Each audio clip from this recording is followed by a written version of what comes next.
Hi, PMDD people. I hope you're looking after yourself. And if you're going through Hell Week at the moment, I hope you're taking extra care of yourself. So let's begin with the third installment of PMDD postcards. So thank you so much to the anonymous PMDD person who has shared their experience with us to keep the conversation going and flowing.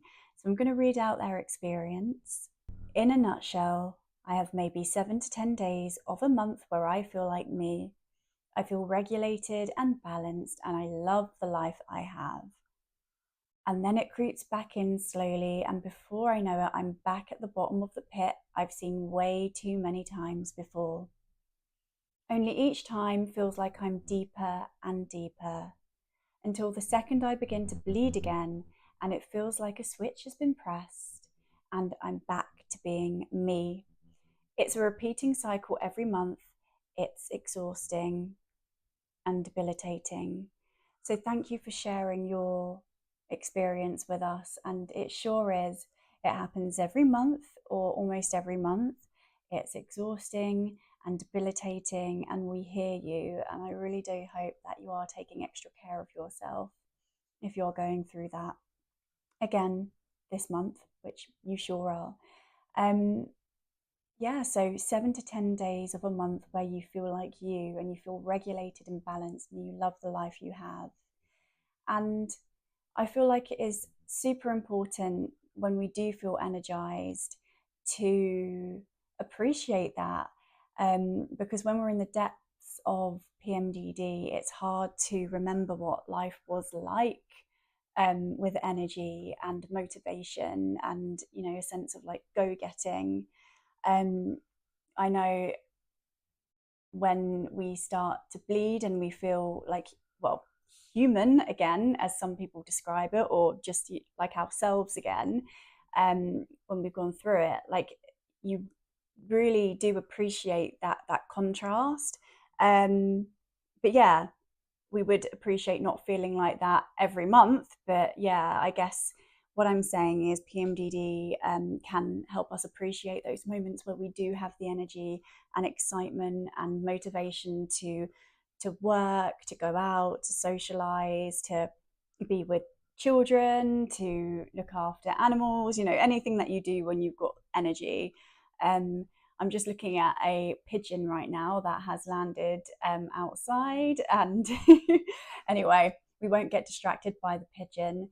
So in this video, I just wanted to ramble. I've done a few like PMDD toolbox videos, and I know that they're quite kind of like formal. So I wanted to do an informal chat here where I just chit chat about anything that I've seen this week to do with PMDD. So, in true PMDD with C fashion, I have been lurking on Reddit and I saw this posted 4 hours ago, and it is a conversation that we need to have.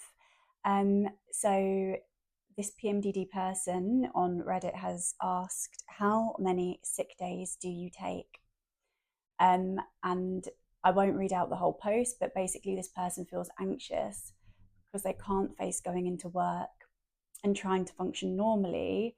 And they left work early on Monday, made it through the day on Tuesday, feeling extremely nauseous and weak. And they were off yesterday, and now they're here on Thursday.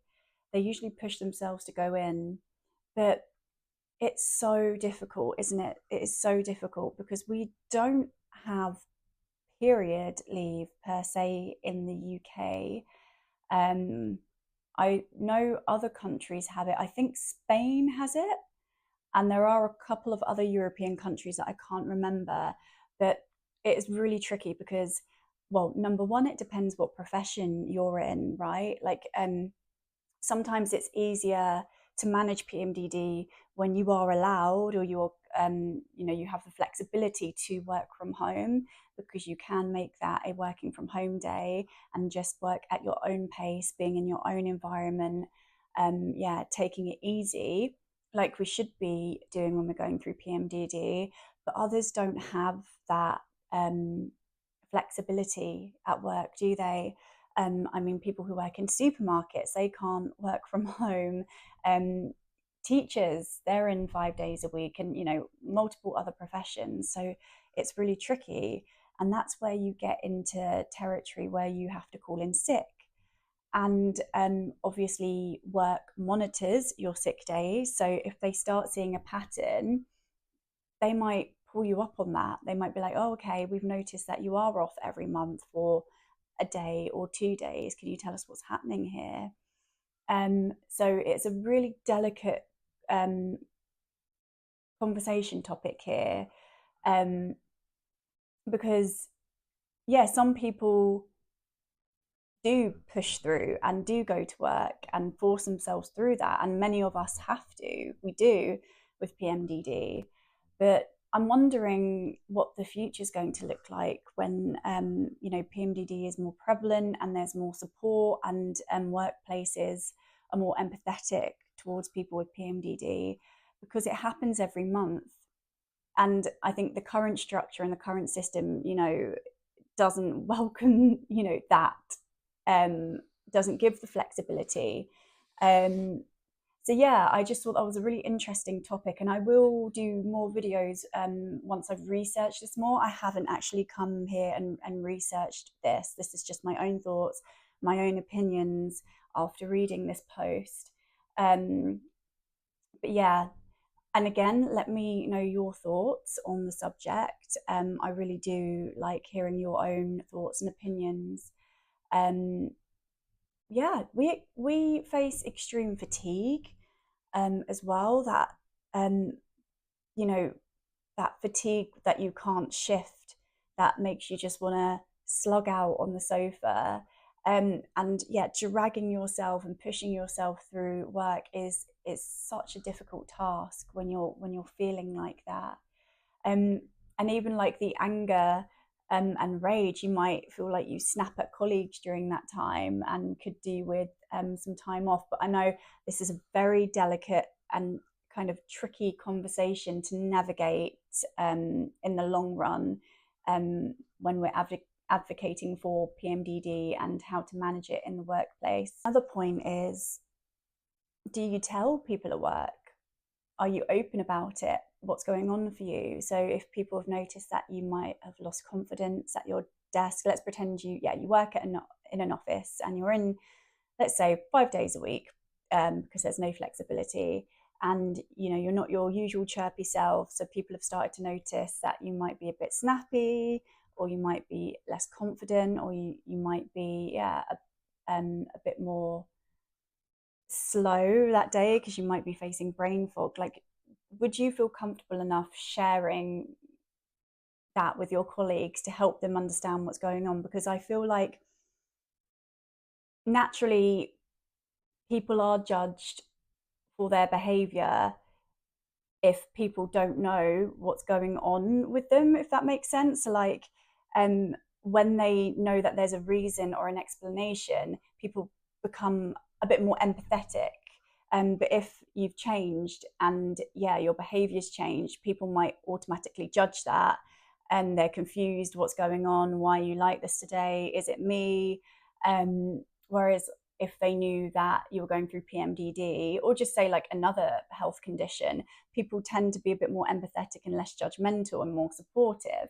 But then on the flip side, you might like to keep that confidential because it is personal and it is private.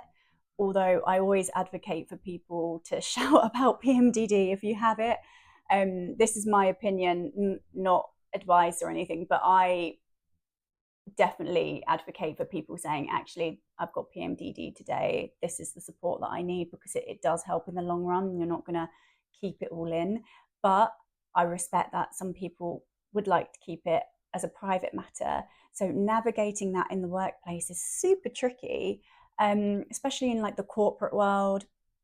I guess if you're working with kids as well, if, for example, if you're a primary school teacher or a secondary school teacher, it's so difficult. So yeah, let me know your thoughts and opinions and views on this. It is it's a tricky one. And if you're in another country and you do get period leave or anything like that, let me know your experience, because we certainly don't have that in the UK. I feel like I read an article about that not too long ago saying that they're looking into that. But yeah, anyway, super quick PMDD chat, PMDD ramble.